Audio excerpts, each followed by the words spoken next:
Hi students, myself Professor Vikas Shukla. Today I am going to take my fourth lecture of some basic concept of chemistry means SBC short में बोलेंगे इसको, इस chapter को। मैंने आपको अपने पिछले वीडियो लेक्चर में मोल कॉन्सेप्ट के बारे में बताया था। मोल कॉन्सेप्ट, मोल का रिलेशन तीन चीज़ों से होता है, in term of number of particle, in term of volume, in term of mass, और इन चीज़ों का रिलेशन मोल कॉन्सेप्ट भी होता है। फिर मैंने आपको बताया था कि नंबर ऑफ पार्टिकल को मास से रिलेट कर सकते हैं और मास को नंबर ऑफ पार्टिकल से रिलेट कर सकते हैं। दूसरी बात मैंने बताया था कि नंबर ऑफ पार्टिकल को वॉल्यूम से रिलेट कर सकते हैं और वॉल्यूम को भी नंबर ऑफ पार्टिकल से रिलेट कर सकते हैं। और तीसरी इंपॉर्टेंट चीज़ मैंने बताया था बेटा कि मास को वॉल्यूम से रिलेट कर सकते हैं और वॉल्यूम का मास से रिलेट कर सकते हैं, यानी कि इसमें आपस में इंटर रिलेशन भी होता है। पिछले वीडियो लेक्चर में मैंने आपको यूनिटी मेथड के बारे में बताया था, इकाई विधि के बारे में बताया था। अब आज मैं आपको मोल कॉन्सेप्ट के न्यूमेरिकल, डिफरेंट टाइप के न्यूमेरिकल बताने वाला हूं और ये न्यूमेरिकल आप समझिएगा। जैसा कि मैंने आपको अपने प्रीवियस वीडियो लेक्चर में बताया था कि मोल कॉन्सेप्ट पूरी केमिस्ट्री का, फिजिकल केमिस्ट्री का बैकबोन है। अगर मोल कॉन्सेप्ट आपको समझ में आ गया तो आप स्टोइकोमेट्री के क्वेश्चन कर सकते हो, लिमिटिंग रिएक्टेंट के क्वेश्चन कर सकते हो, आप फिजिकल केमिस्ट्री के डिफरेंट चैप्टर्स, जैसे अगर हम लोग कहें कि chemical equilibrium, ionic equilibrium, states of matter, electrochemistry, solution, thermodynamics, different chapters के आप क्वेश्चन कर सकते हो। तो it is one of the most important chapter of entire physical chemistry और बहुत ही ईजी है। इसके क्वेश्चन आपको लगाने आना चाहिए, सॉल्व करने का तरीका आना चाहिए और सारे के सारे क्वेश्चन मैं यूनिटी मेथड से बताऊंगा। और यूनिटी मेथड ऐसा यूनिक मेथड है जो बहुत ही ईजी है। कोई आपको फार्मूला लर्न करने की जरूरत नहीं है बेटा, कोई भी जो चीज़ें तैयार करने की जरूरत नहीं है, केवल आपको यूनिटी मेथड आना चाहिए, जिसके बारे में मैंने अपने लास्ट वीडियो लेक्चर में एक्सप्लेन किया था, अपने प्रीवियस वीडियो लेक्चर में एक्सप्लेन किया था। अब आइए, जैसे आप देख रहे हो कि बोर्ड पर मैंने एक क्वेश्चन लिखा हुआ है। इस क्वेश्चन के 5 पार्ट हैं, सब पार्ट्स हैं, और इन सब पार्ट्स को हम लोग सॉल्व करेंगे कि कैसे ये क्वेश्चन सॉल्व करेंगे। ठीक है ना। एक बात आप हमेशा ध्यान रखिएगा कि यूनिटी मेथड में मोल कॉन्सेप्ट के जितने भी क्वेश्चंस होते हैं उनमें कोई एक चीज़ दिया रहेगा। जैसे मोल दिया गया है तो मास पूछ सकता है, वॉल्यूम पूछ सकता है, नंबर ऑफ पार्टिकल पूछ सकता है, या नंबर ऑफ पार्टिकल दिया गया है बेटा तो मास पूछ सकता है, वॉल्यूम पूछ सकता है ना, मोल्स पूछ सकता है। तो आप क्या करोगे कि जो भी चीज़ दिया होगा, जो चीज़ गिवन होगा, वो हमेशा हम लोग लेफ्ट साइड में लिखेंगे और जो चीज़ फाइंड आउट करना होगा वो राइट साइड में लिखेंगे। फिर से देखिए, मैंने आपको क्या बोला कि यूनिटी मेथड में जो भी चीज़ें दी होगी, जो डेटा दी गई होगी, उसको हम लोग किधर लिखेंगे? लेफ्ट हैंड साइड में। ये मेरा लेफ्ट हैंड साइड है। और जो चीज़ फाइंड आउट करना होगा उसको राइट हैंड साइड में लिखेंगे। ये यूनिटी मेथड में आपको यूज करना है। अब मैं आपको सीधे सीधे क्वेश्चन सॉल्व करने बताता हूँ, इस बात को आप ध्यान दीजिएगा। जैसे यहाँ पे मैं क्वेश्चन सॉल्व करने जा रहा हूँ। सबसे पहले तो क्वेश्चन को आप केयरफुली रीड करना है। क्या क्वेश्चन में पूछा गया है? Calculate the mass. मास पूछा गया है बेटा, मास कहा गया है, पूछा गया है। एन एटम ऑफ सिल्वर, यानी कि नंबर ऑफ पार्टिकल हुआ सिल्वर। 10 मॉलिक्यूल्स ऑफ CO2, ये भी नंबर ऑफ पार्टिकल हो गया बेटा। 0.5 मोल ऑफ नाइट्रोजन, 0.5 मोल से जो था क्या निकालना है? मास फाइंड आउट करना है। फिर आप देखो 12.2 लीटर ऑफ ऑक्सीजन, यानी कि यहाँ पे वॉल्यूम से क्या फाइंड आउट करना है बेटा? मास फाइंड आउट करना है। 3.0 इंटू 10.22 मॉलिक्यूल्स ऑफ हाइड्रोजन, यानी कि नंबर ऑफ पार्टिकल से मास फाइंड आउट करना है। तो आपको ये पता होना चाहिए कि क्वेश्चन में क्या दिया गया है और क्या फाइंड आउट करने के लिए। जैसे इस क्वेश्चन में मास फाइंड आउट करने के लिए कहा गया है, नंबर ऑफ पार्टिकल्स दिया गया है ना, यानी कि एटम्स दिया गया है, मॉलिक्यूल्स के नंबर दिया गया है, मोल्स दिया गया है, वॉल्यूम दिया गया है, और इससे क्या फाइंड आउट करना है बेटा? मास फाइंड आउट करना है। अब आइए मैं पहला क्वेश्चन सॉल्व करता हूँ बेटा। ये एक क्वेश्चन है, फर्स्ट क्वेश्चन। जैसे इसमें कहा गया है कि एन एटम ऑफ सिल्वर, एक एटम सिल्वर का मास कितना होगा? तो आप जानते हो, मैंने आपको बताया है कि कोई भी सब्सटेंस है, कोई भी एटम है, किसी भी सब्सटेंस का एटम है, तो हम जानते हैं कि 6.022 into 10⁻23 atoms of Ag। Silver का एटॉमिक मास कितना होता है 107.8 होता है, जिसको राउंड फिगर में हम लोग 108 लिख सकते हैं। तो हमने कह दिया कि 108 ग्राम ऑफ सिल्वर हो गया बेटा। अब यहाँ पे आप जानते हो कि इतने एटम्स का मास 108 ग्राम होता है, तो एक एटम का जो तो मास पूछा गया है, तो ऐसी कंडीशन में तब हम लोग क्या कहेंगे कि 1 एटम ऑफ Ag, इसका मास कितना होगा, तो ये 108 डिवाइडेड बाई 6.022 इंटू 10 पावर 23 हो गया, इतने ग्राम ऑफ सिल्वर हो जाएगा बेटा। अब ये जो 6.022 है, इसको हम लोग अपने कैलकुलेशन के इजी के लिए 6 मान सकते हैं, क्योंकि 0.022 बहुत छोटी वैल्यू है। तो अगर मैं इसको 6 मानता हूं तो 6 1 जा 6, यहाँ पे देखिए जो ये 1 हो गया बेटा, फिर 6 8 जा ये 18 हो गया। यानी कि अगर हम लोग देखेंगे इसको तो ये कितना होगा, 18 हो गया इंटू 10 पावर 23, नीचे वाला ऊपर जाएगा तो ये 10 के पावर -23 ग्राम ऑफ Ag होगा। अब जनरली MCQ क्वेश्चन हो या बुक के आंसर हो, तो उसमें आंसर साइंटिफिक नोटेशन के टर्म में दिया होता है। ये साइंटिफिक नोटेशन क्या होता है, डेसिमल के पहले एक नॉन जीरो डिजिट होगा। नॉन जीरो डिजिट का मतलब जीरो को छोड़ के कोई भी हो सकता है, डेसिमल के पहले एक होना चाहिए, कोई भी एक वैल्यू। अब ये देखिए, जैसे ये 18 है इंटू 10 पावर -23, अगर इसको साइंटिफिक नोटेशन के टर्म में कन्वर्ट करते हैं तो ये हो गया बेटा 1.8 इंटू 10 की पावर -22 ग्राम ऑफ Ag। ये कैसे हो गया, ये -23 था तो मैंने इसको -22 किया तो नीचे 10 आ जाएगा, तो 10 से डिवाइड करूंगा 18 में तो ये 1.8 हो गया। तो ये आपका आंसर आ गया साइंटिफिक नोटेशन के टर्म में। ये देखिए, ये मैंने आपको पहला क्वेश्चन सॉल्व करके बताया, देखिए कितना इजी क्वेश्चन है। इसी तरीके से मैं क्वेश्चन के सेकंड पार्ट को सॉल्व करने जा रहा हूं, बी पार्ट को सॉल्व करने जा रहा हूं, इसको भी आप ध्यान दीजिएगा। ये देखिए मैं सॉल्व कर रहा हूं बी पार्ट को। अगर हम लोग क्वेश्चन के बी पार्ट को देखें तो क्वेश्चन के बी पार्ट में कहा गया है कि 10 मॉलिक्यूल्स ऑफ CO2, इसका मास पूछा गया है। 10 मॉलिक्यूल्स ऑफ CO2 का मास पूछा गया है कि 10 मॉलिक्यूल CO2 का मास कितना होगा। आइए करते हैं हम लोग कि 10 मॉलिक्यूल CO2 का मास कितना होगा, ये चीज़ें फाइंड आउट करते हैं बेटा। जैसा हम लोग जानते हैं कि 6.022 into 10 power 23 molecules of CO2 का मास कितना होगा, इसके मोलर मास के इक्वल। तो CO2 के मॉलिक्यूल का मोलर मास कितना होता है बेटा, 44 है ना, यूनिफाइड मास, यानी कि 44 ग्राम कह सकते हैं। तो हम लोग ऐसे कह सकते हैं कि 6.022 into 10 power 23 molecules of CO2, इसका मास कितना होगा बेटा, ये हो जाएगा 44 ग्राम ऑफ CO2, इसके इक्वल हो जाएगा। अब जब इतने मॉलिक्यूल्स का मास होता 44 ग्राम हो गया, तो एक मॉलिक्यूल का मास कितना होगा, तो ये देखिए बेटा, अगर हम लोग देखेंगे तो 1 मॉलिक्यूल ऑफ CO2, इसका मास कितना होगा, तो ये 44 डिवाइडेड बाय 6.022 इंटू 10 पावर 23 इतने ग्राम ऑफ CO2 हो जाएगा। अगर एक मॉलिक्यूल CO2 का मास पूछा जाता तो इसको हम लोग सॉल्व कर देते, आ जाएगा। लेकिन क्वेश्चन में आप देखो क्या कहा गया बेटा, क्वेश्चन में कहा गया कि 10 मॉलिक्यूल्स ऑफ CO2, 10 मॉलिक्यूल का। तो जब 10 मॉलिक्यूल का कहा गया बेटा, तो ऐसी कंडीशन में 10 मॉलिक्यूल्स, ये देखिए 10 मॉलिक्यूल्स ऑफ CO2 का मास कितना हो जाएगा, हम लोग 10 into 44 divided by 6.022 into 10 power 23 करेंगे, इतने ग्राम ऑफ CO2 होगा। अब अगर इसको हम लोग सॉल्व करते हैं, इसको 6 मान लेते हैं बेटा, तो ये देखो 6 7 जा कितना हो गया, 42 हो गया। तो ये कितना बचा, 2 बचा। अब 20 कर देंगे तो 20 में जो अगर करेंगे तो 7 पॉइंट कितना हो जाएगा, 3 हो जाएगा, ठीक है ना। अब 7.33 में अगर 10 से जो मल्टीप्लाई कर देंगे तो ये कितना आ जाएगा, ये 73.3 आ जाएगा, और 23 ऊपर जाएगा तो यहाँ पे हो गया -23 ग्राम ऑफ CO2 हो जाएगा, ये CO2 हो गया।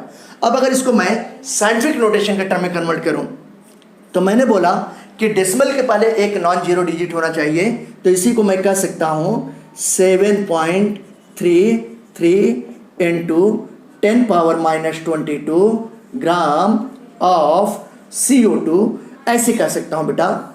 आया समझ में? देखिए कितना इजी तरीका है। इस मेथड को कहते हैं यूनिटी मेथड। आपको कोई फार्मूला याद करने की जरूरत नहीं बेटा, कहीं कंफ्यूजन नहीं है, बहुत इजी है। अगला मैं क्वेश्चन का पार्ट बताने जा रहा हूँ। ये थर्ड पार्ट सी वाला, ये दिया गया है कि 0.5 मोल्स ऑफ नाइट्रोजन।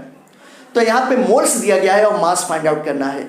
एक बात मैं आपको और क्लियर करना चाहता हूँ कि जैसे nitrogen, oxygen, hydrogen, chlorine, bromine, iodine ऐसे दिया है बेटा, तो यानी कि ये सभी जो तो नेचुरली डायटोमिक फॉर्म में पाए जाते हैं। तो जैसे नाइट्रोजन लिखा है तो नाइट्रोजन मॉलिक्यूल की बात कर रहा है, ऑक्सीजन लिखा है तो ऑक्सीजन मॉलिक्यूल की बात कर रहा है बेटा, हाइड्रोजन लिखा है तो हाइड्रोजन मॉलिक्यूल की बात कर रहा है। अगर एटम लिखा होता तो साफ साफ क्वेश्चन में लिखा होता ऑक्सीजन एटम या नाइट्रोजन एटम या हाइड्रोजन एटम ऐसे लिखा होता। इसी तरीके से अगर किसी क्वेश्चन में फास्फोरस या सल्फर ऐसे लिखा है बेटा और उसके आगे एटम वर्ड नहीं लिखा है, मतलब फास्फोरस एटम या सल्फर एटम वर्ड नहीं लिखा है, तो आप मॉलिक्यूल मानोगे, यानी कि फास्फोरस मॉलिक्यूल का मतलब P4 हो गया और सल्फर मॉलिक्यूल का मतलब S8 हो गया। ये सारी बातें आप ध्यान रखना। अब मैं आपको सी पार्ट बताने जा रहा हूँ, थर्ड वाला सब पार्ट बताने जा रहा हूँ अगले क्वेश्चन का। और इस क्वेश्चन में कहा गया है कि 0.5 मोल्स ऑफ नाइट्रोजन का मास कितना होगा, यानी कि मोल से मास फाइंड आउट करना है। क्वेश्चन में क्या दिया है? मोल दिया गया है। क्या पूछा गया बेटा? मास।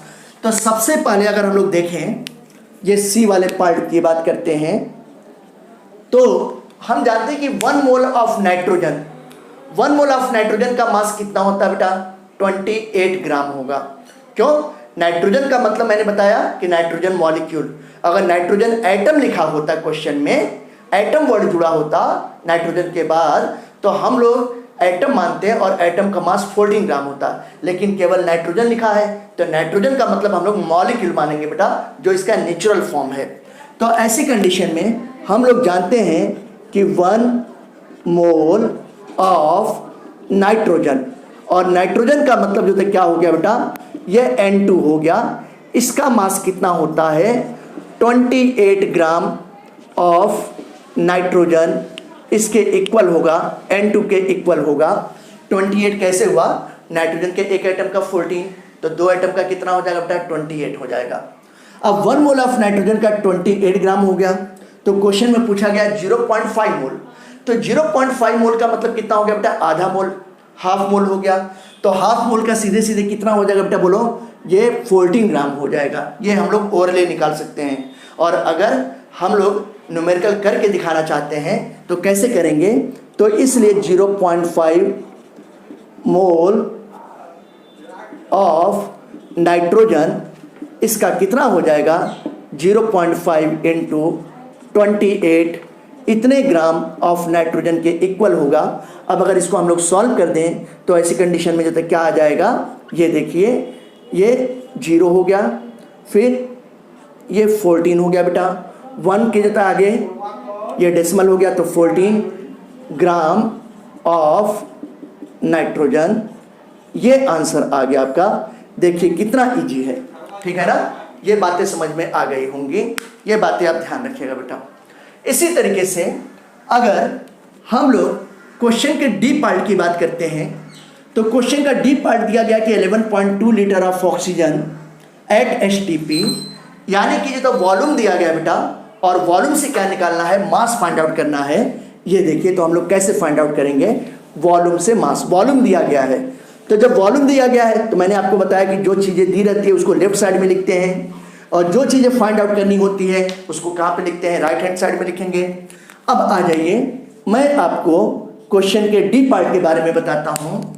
यहाँ पे दिया गया कि 11.2 लीटर ऑफ ऑक्सीजन का STP पर मास फाइंड आउट कीजिए। बेटा हम लोग जानते हैं कि कोई भी गैस सब्सटेंस है, उस गैस सब्सटेंस का है ना 22.4 लीटर 1 मोल के इक्वल होता है, और 1 मोल सब्सटेंस का जो भी मास होगा, तो हम जानते हैं कि 22.4 लीटर ऑफ O2 का अगर आप मास देखोगे तो ऑक्सीजन के एक एटम का 16, तो 2 का कितना हो जाएगा बेटा? बोलो 32 ग्राम। नेचुरली ऑक्सीजन डायटोमिक फॉर्म में पाया जाता है, इसलिए मैंने O2 लिखा, तो 32 ग्राम ऑफ O2 हो जाएगा। अब अगर हम लोग देखें यहाँ पर तो 1 लीटर का फाइंड आउट करना चाहते हैं तो 1 लीटर ऑफ O2 का मास कितना हो जाएगा, तो ये 32 डिवाइडेड बाई 22.4 इतने ग्राम ऑफ O2 होगा बेटा। अब इस क्वेश्चन में 11.2 लीटर ऑक्सीजन का कहा गया है, तो अगर 11.2 लीटर ऑफ O2 का निकालते हैं तो ये कितना हो जाएगा, ये 11.2 into 32 gram of O2 divided by 22.4 हो जाएगा। तो अगर इसको हम लोग करेंगे बेटा तो ये 1 और ये कितना हो गया, 2 हो गया। अब इसको अगर सॉल्व करते हैं तो 2 1 जा 2 और 2 16 जा 32 हो गया। यानी कि हम लोग क्या कर सकते हैं, ये 16 ग्राम ऑफ O2 हो जाएगा। ये बात आप ध्यान रखिएगा, बहुत ईजी है। अगर यही क्वेश्चन हमको MCQ में सॉल्व करना हुआ तो ये सब भी आपको लिखने की कोई ज़रूरत नहीं है। जैसे हम जानते हैं कि 22.4 लीटर ऑफ O2 का मास कितना होता है, 32 ग्राम। तो 11.2 का पूछा गया तो 11.2 22.4 का हाफ है कि नहीं बेटा। तो जब यह लीटर जो है हाफ हो गया, इसका जस्ट आधा हो गया, तो मास भी ठीक आधा हो जाएगा। तो 32 का हाफ कितना होगा, 16 हो जाएगा। ये बातें आपको समझ में आ गई होंगी, ये बातें आप ध्यान रखिएगा बेटा, भूलेगा नहीं। ये मैंने आपको डी वाला जो था बताया। अब एक लास्ट सेक्शन इस क्वेश्चन का बचा हुआ है, ई वाला, इसको भी हम लोग देखते हैं। अगर हम लोग ई पार्ट की बात करते हैं तो इस ई पार्ट में आप देखोगे क्वेश्चन में दिया गया है 3.0 इंटू 10.22 मॉलिक्यूल्स ऑफ हाइड्रोजन, यानी कि नंबर ऑफ मॉलिक्यूल्स दिया गया है, नंबर ऑफ पार्टिकल्स दिया गया बेटा, उससे मास फाइंड आउट करना है। तो हम जानते हैं, क्या जानते हैं बेटा, ये विंडो ओपन कर दो ये वाला। हम जानते हैं बेटा कि 6.022 इंटू 10⁻23 मॉलिक्यूल्स ऑफ हाइड्रोजन, इसका मास कितना होगा बेटा। हाइड्रोजन के एक एटम का 1 होता है, रियलिटी में 1.008 होता है, लेकिन 0.008 बहुत छोटी वैल्यू है तो 1 मान लेते हैं। तो 2 एटम का कितना हो जाएगा बेटा, ये 2 ग्राम ऑफ हाइड्रोजन हो जाएगा। अब ऐसी कंडीशन में यहाँ पे 3.0 इंटू 10⁻22 मॉलिक्यूल का, तो पहले एक मॉलिक्यूल का निकालेंगे बेटा। तो अगर 1 मॉलिक्यूल ऑफ H2 का मास अगर हम लोग फाइंड आउट करना चाहते हैं तो 2 divided by 6.022 into 10⁻23 gram of H2 आएगा। तो यहाँ पर अगर मैं बात करता हूँ कि 3.0 इंटू 10⁻22 मॉलिक्यूल्स ऑफ H2 की बात करते हैं बेटा, तो ये कितना हो जाएगा, इतने से मल्टीप्लाई हो जाएगा। तो ये 3.0 into 10⁻22 into 2 divided by 6.022 into 10⁻23 इतने ग्राम H2 के हो जाएंगे। अब इसको सॉल्व करते हैं, ये 3 है, इसको 6 मान लेते हैं। तो 3 1 जा 3, 3 2 जा 6, इसको 2 बोल देते हैं बेटा लगभग अप्रॉक्सीमेट में। 10⁻23 ऊपर जाएगा तो ये -23 हो जाएगा। तो 22 में -23 जाएगा तो -1 बचेगा। तो अब ये देखिए यहाँ पर क्या हो गया, ये यहाँ पर बेटा 2 इंटू 10⁻−1 इतने ग्राम ऑफ H2 हो गया। या इसी को हम लोग कह सकते हैं 0.2 ग्राम ऑफ H2, ये हमारा आंसर आ गया। या तो 2 इंटू 10⁻−1 आप बोलिए, या कह सकते हैं कि 0.2 ग्राम ऑफ हाइड्रोजन।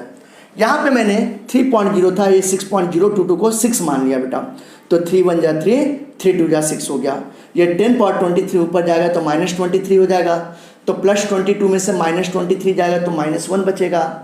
अब यहाँ पे 2 इंटू 10⁻−1 हो गया, या इसी को करेंगे तो 0.2 ग्राम ऑफ हाइड्रोजन आ जाएगा। ये आपका आंसर निकल गया। ये आपने देखा कि यूनिटरी मेथड कितना इजी मेथड है। तो आप हमेशा ध्यान रखना बेटा कि कोई एक चीज़ दी रहेगी, जैसे जो मान लीजिए कि मोल्स दिया गया है, वॉल्यूम निकालना है, ठीक है ना। नंबर ऑफ पार्टिकल्स दिया गया बेटा, वॉल्यूम फाइंड आउट करना है। मास दिया गया है, वॉल्यूम फाइंड आउट करना है। तो जो भी चीज़ जो तक फाइंड आउट करना है वो यूनिटरी मेथड में हमेशा कैसे लिखेंगे, राइट साइड में, और जो चीज़ दी रहेगी वो किधर लिखेंगे बेटा, लेफ्ट हैंड साइड में लिखेंगे। अब और भी मैं आपको क्वेश्चन सिखाता हूँ कि कैसे हम लोग और दूसरे तरीके के क्वेश्चंस करेंगे, ये भी उसी तरीके से जो तब बेस्ड है। आइए देखते हैं। अब स्टूडेंट्स मैं आपको सेकेंड क्वेश्चन दे रहा हूं, और ये सेकेंड क्वेश्चन में कहा गया है कि calculate the number of moles, moles निकालना है बेटा, calculate the number of moles find out करना है। क्या दिया गया इस क्वेश्चन के भी 5 सब पार्ट दिए गए हैं। 392 ग्राम ऑफ सल्फ्यूरिक एसिड मास से जो था मोल्स निकालना है। 44.8 लीटर ऑफ CO2 यानी कि वॉल्यूम से मोल्स निकालना है बेटा। फिर 6.022 इंटू 10.23 मॉलिक्यूल्स ऑफ नाइट्रोजन यानी कि नंबर ऑफ पार्टिकल से मोल्स आपको फाइंड आउट करना है। फिर 1 मीट्रिक टन ऑफ आयरन यानी कि मास दिया गया बेटा, मास से मोल्स फाइंड आउट करना है। फिर 8 मिलीग्राम ऑफ कैल्शियम यानी कि मास से आपको क्या फाइंड आउट करना है बेटा, मोल्स फाइंड आउट करना है। ठीक है ना, ये सारी बातें आप ध्यान दीजिएगा, बिल्कुल मन से ये सारी बातें आप ध्यान दीजिएगा।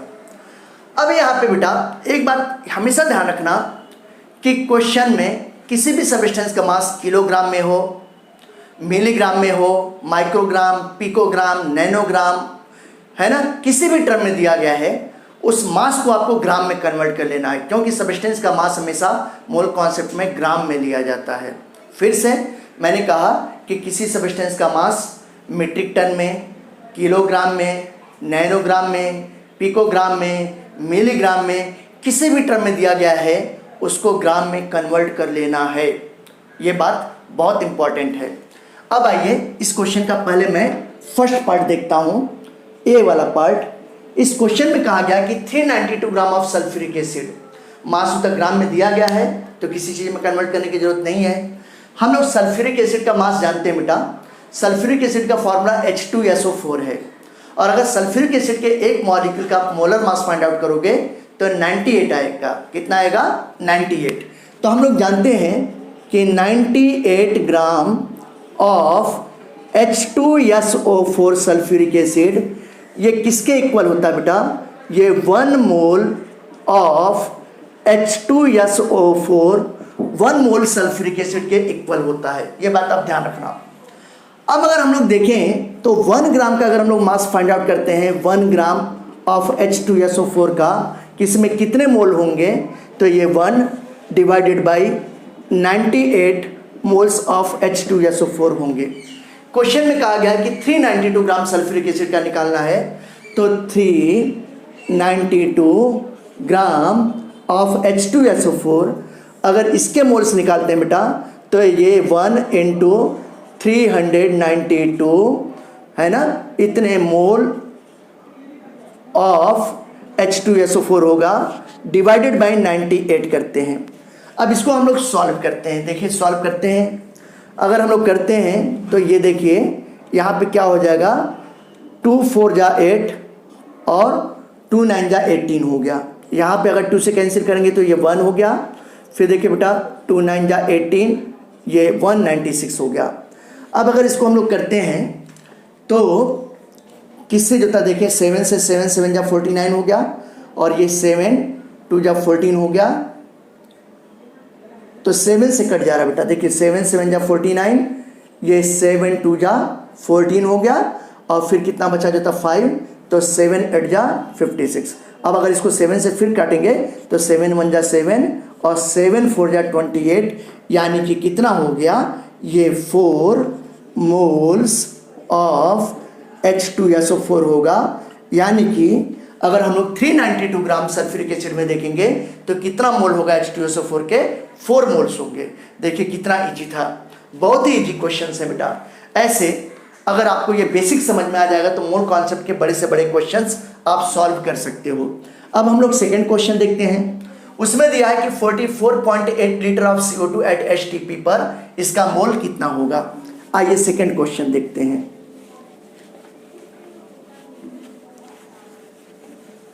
हम लोग जानते हैं कि 22.4 लीटर HTP NTP पर किसी भी गैस का 1 मोल के इक्वल होता है।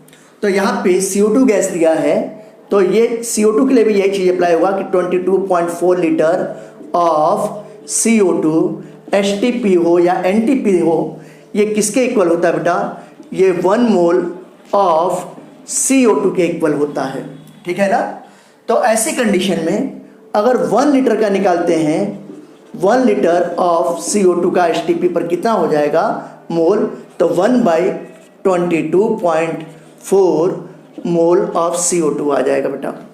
अब अगर हम लोग देखें यहाँ पर कि क्वेश्चन में पूछा गया कि 44.8 लीटर, तो 44.8 लीटर ऑफ CO2 का HTP पर कितने मोल होंगे? 1 इंटू 44.8 डिवाइडेड बाई 22.4, इतने मोल्स ऑफ CO2 होंगे। तो अगर इसको सिंप्लीफाई कर देंगे तो ये सीधे सीधे 2 आ जाएंगे। तो हम लोग कह सकते हैं कि 2 मोल्स ऑफ CO2 होगा बेटा। ये बातें, अगर MCQ क्वेश्चन आपको सॉल्व करना है तो ये सब भी करने की जरूरत नहीं है बेटा। आप देखोगे कि 22.4 लीटर है, तो 22.4 लीटर ये 1 मोल ऑफ CO2 के इक्वल है बेटा। 22.4 litre of CO2 1 mole of CO2 के इक्वल है। तो जब वॉल्यूम इसका डबल हो जा रहा है बेटा, देखिए 44.8 हो जा रहा है, वॉल्यूम इसका डबल हुआ कि नहीं, ये वाला वॉल्यूम, तो फिर मोल्स भी क्या हो जाएगा? डबल हो जाएगा, 2 मोल। तो सीधे सीधे आपका आंसर निकल जाएगा। अगर बेटा यहीं पर 11.2 लीटर दिया होता तो 22.4 लीटर CO2 का 1 मोल हुआ, तो 11.2 लीटर का कितना होगा? Half mole. हाफ मोल का मतलब 0.5 मोल हो गया बेटा। ऐसे भी सॉल्व कर सकते हैं। तो ये सारी बातें आपको समझ में आ गई होंगी। अब अगला हम लोग देखते हैं, नेक्स्ट वाला C वाला बेटा। अब C वाले क्वेश्चन में देखो, यहाँ पे नंबर ऑफ पार्टिकल्स दिया गया है, नंबर ऑफ मॉलिक्यूल्स दिया गया है नाइट्रोजन का, और इसका मोल्स फाइंड आउट करना है। आइए देखते हैं क्या मोल होगा इसका। ये सारी बातें हम लोग ध्यान देंगे कि इसका क्या मोल होगा। अगर हम लोग देखें यहाँ पर C वाले क्वेश्चन में कहा गया है बच्चों, अब अगर हम लोग C पार्ट की बात करते हैं तो C पार्ट में क्या दिया है कि 6.022 × 10⁻23 मॉलिक्यूल्स ऑफ N2 में कितने मोल्स होंगे। तो आइए देखिए, हम लोग जानते हैं सभी लोग कि 6.022 इंटू 10⁻23 मॉलिक्यूल्स ऑफ N2 ये किसके इक्वल होगा? ये होगा बेटा 1 मोल ऑफ N2। तो यही आपका आंसर आ गया बेटा, बस इतना ही था। क्या कह रहा है कि 6.022 × 10⁻23 मॉलिक्यूल्स ऑफ N2 में कितने मोल होंगे? तो कोई भी सब्सटेंस है उसके इतने मॉलिक्यूल्स में 1 मोल के इक्वल होता है। तो यही आपका आंसर आ गया, 1 मोल। कुछ करने की जरूरत नहीं है। कई बार बच्चे इसमें कंफ्यूज हो जाते हैं कि करना क्या है। अरे सीधे सीधे आंसर 1 मोल हो गया बेटा। अगर यहाँ पे डबल होता तो यहाँ पर भी डबल हो जाता है, 2 मोल। अगर यहाँ पे 3 टाइम्स होता बेटा तो यहाँ भी 3 टाइम्स यानी कि 3 मोल्स हो जाता। अगर यहाँ पे हाफ होता, अगर हाफ नंबर दिया होता तो यहाँ भी हाफ मोल हो जाता। देखिए कितना ईजी है। फिर अगला क्वेश्चन हम लोग देखते हैं डी वाला क्वेश्चन देखें। यहाँ पर दिया है कि 1 मीट्रिक टन ऑफ आयरन। मैंने अभी आपको बताया था कि मोल कॉन्सेप्ट में सब्सटेंस का मास हमेशा ग्राम के टर्म में लेते हैं बेटा, हमेशा ग्राम के टर्म में। किलोग्राम है ग्राम में कन्वर्ट करो, मीट्रिक टन है उसको ग्राम में कन्वर्ट करो बेटा, पिकोग्राम, नैनोग्राम, माइक्रोग्राम कुछ भी दिया है उसको ग्राम में कन्वर्ट करने का। अब आइए यहाँ पे हम लोग देखते हैं कि 1 मीट्रिक टन, देखिए अगर हम लोग देखें कि 1 मीट्रिक टन, ये 1 मीट्रिक टन किसके इक्वल होता है बेटा? ये होता है 10³ kg के इक्वल होता है। और 10³ kg को अगर ग्राम में कन्वर्ट करेंगे तो क्या हो जाएगा? ये 10³ हो गया पहले से। और 1 kg में कितने ग्राम होते हैं बेटा? 1000 ग्राम। 1000 का मतलब 10³ ग्राम, यानी कि हम लोग कह सकते हैं कि 10⁻6 ग्राम हो गया। यानी कि 1 मीट्रिक टन इक्वल टू 10⁻6 ग्राम हो गया बेटा। ध्यान दीजिएगा। तो पहले मैंने इसको ग्राम में कन्वर्ट कर लिया। अब कह रहा है कि 1 मीट्रिक टन यानी कि 10⁻6 ग्राम में कितने मोल होंगे। तो आइए देखते हैं। आयरन के एक एटम का एटॉमिक मास 56 होता है बेटा। तो हम जानते हैं कि 56 ग्राम ऑफ Fe ये किसके इक्वल होता है? 1 मोल ऑफ Fe के इक्वल होता है बेटा। 1 मोल आयरन के इक्वल होता है। तो हम लोग अगर 1 ग्राम का फाइंड आउट करना चाहते हैं, 1 ग्राम ऑफ Fe का, तो कितना हो जाएगा? 1 डिवाइडेड बाई ये हो जाएगा बेटा 56 मोल ऑफ Fe हो जाएगा, ठीक है ना। अब अगर हम लोग 10 पावर 6 ग्राम की बात करते हैं तो 10 पावर 6 ग्राम ऑफ Fe का मोल निकालना चाहते हैं तो ये 1 इंटू 10 पावर 6, तो 10 पावर 6 को मैं ये 1000 लिख दिया इंटू 10 पावर 3, ऐसे भी कर सकता हूँ ना, डिवाइडेड बाय ये 56 हो गया बेटा, इतने मोल ऑफ Fe हो गया। अब आइए इसको सिंप्लीफाई कर लेते हैं। सिंप्लीफाई अगर करते हैं बेटा तो देखिए ये 4 1 जा 4, 4 14 जा, अब यहाँ पे अगर इसको हम करते हैं तो ये 25 हो गया, ये हो गया बेटा। अब अगर इसको फर्दर सिंप्लीफाई करते हैं तो 2 7 जा 14 और फिर ये 125 हो गया। अब 125 में अगर 7 से डिवाइड कर देंगे तो जो भी वैल्यू आएगी यही हो जाएगा। अगर 125 में 7 से डिवाइड करते हैं तो देखिए कितना आ रहा है, यहाँ पे हम लोग कर लेते हैं, ये 125 है, ये 125 डिवाइडेड बाई 7, तो यहाँ पे अगर आप देखो तो ये 1 टाइम ही जाएगा, 5 बचेगा बेटा। अब 5 बचेगा तो ये 55 हो जाएगा, तो यहाँ पे 7 7 जा 49 हो जाएगा यहाँ पर, तो ये कितना हो गया 49 हो गया। 55 में से जो था 49 जाएगा तो 6 बचेगा, तो ये पॉइंट हो जाएगा 60, अब ये 8 हो जाएगा तो 17.8 हो जाएगा। तो यहाँ पे आप देखोगे ये कितना आ जाएगा 17.8 इंटू 10 पावर 3, इतने, या इसी को हम लोग साइंटिफिक नोटेशन में लिखना चाहें तो कैसे कर सकते हैं 1.78 कह सकते हैं बेटा। तो ये देखिए ये 1.78 इंटू, अब अगर हम लोग पावर की बात करते हैं तो ये कितना हो जाएगा, ये 10 पावर 4 हो जाएगा बेटा। तो ये देखिए 10 पावर 4 मोल ऑफ Fe, इतने मोल्स Fe के हो जाएंगे बेटा, यही आपका आंसर आ गया। देखिए कितना इजी था, ठीक है ना, बहुत ही इजी क्वेश्चन था, ये सारी बातें आप ध्यान रखेंगे। फिर इसी तरीके से मैं इसी क्वेश्चन का सबसे लास्ट पार्ट बताने जा रहा हूँ, ई वाला पार्ट। कहा गया है कि 8 मिलीग्राम ऑफ कैल्शियम। अब आइए 8 मिलीग्राम ऑफ कैल्शियम की बात करता हूँ कि इसमें क्या होगा। 8 milligram of calcium, 8 milligram of calcium, milligram में दिया है तो मिलीग्राम को हम लोग को ग्राम में कन्वर्ट करना होगा। तो हम लोग जानते हैं कि 1 मिलीग्राम में कितने ग्राम होते हैं बेटा, 10 पावर -3 ग्राम होते हैं, ठीक है ना। ये मैंने आपको पहले ही बताया है कि हमेशा सब्सटेंस का मास ग्राम के टर्म में होना चाहिए। तो मैं अब ई वाला क्वेश्चन करने जा रहा हूँ, सबसे लास्ट वाला पार्ट।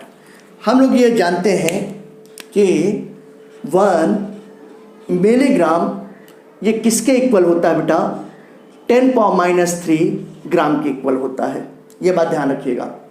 तो 8 मिलीग्राम कैल्शियम में मोल्स निकालना है, तो हम लोग कैल्शियम एटम का एटॉमिक मास जानते हैं कि कितना होता है बेटा 40, यानी कि 40 ग्राम हो गया। तो ये हम लोग जानते हैं कि 40 ग्राम ऑफ कैल्शियम ये किसके इक्वल होता है, 1 मोल ऑफ कैल्शियम एटम के इक्वल होता है। तो 1 ग्राम ऑफ कैल्शियम का निकालेंगे कि इसमें कितने मोल होगा, तो 1 divided by 40 mole of calcium आ जाएगा। अब यहाँ पे कहा गया कि 8 मिलीग्राम का मतलब होता है 8 इंटू 10 पावर -3 ग्राम। तो ये देखिए 8 into 10 power -3 gram of calcium का निकालेंगे बेटा, तो ये 1 इंटू 8 इंटू 10 पावर -3 इतने मोल ऑफ कैल्शियम डिवाइडेड बाई 40 हो गया। तो ये 8 1 जा 1 और ये 8 5 जा 40 हो गया बेटा। 1/5 का मतलब कितना हो गया, 0.2 हो गया। तो इसको हम लोग कह सकते हैं 0.2 इंटू 10 पावर -3 मोल्स कह सकते हैं, या इसी को साइंटिफिक नोटेशन में लिखेंगे तो 2.0 इंटू 10 के पावर -4, ये क्या हो जाएगा बेटा, मोल्स ऑफ कैल्शियम आ जाएगा। ये आपका आंसर आ गया साइंटिफिक नोटेशन के टर्म में, देखा ना। तो ये आपको समझ में आ गया होगा। मैंने आपको सेकंड क्वेश्चन बताया कि सारे क्वेश्चंस कितने इजी हैं। फिर हम लोग इतना नेक्स्ट टाइप के क्वेश्चन के देखेंगे कि कैसे फाइंड आउट करेंगे यूनिटरी मेथड से। आइए अगला क्वेश्चन अब देखते हैं। अब ये बच्चों क्वेश्चन नंबर 3 मैं आपको बताने जा रहा हूं।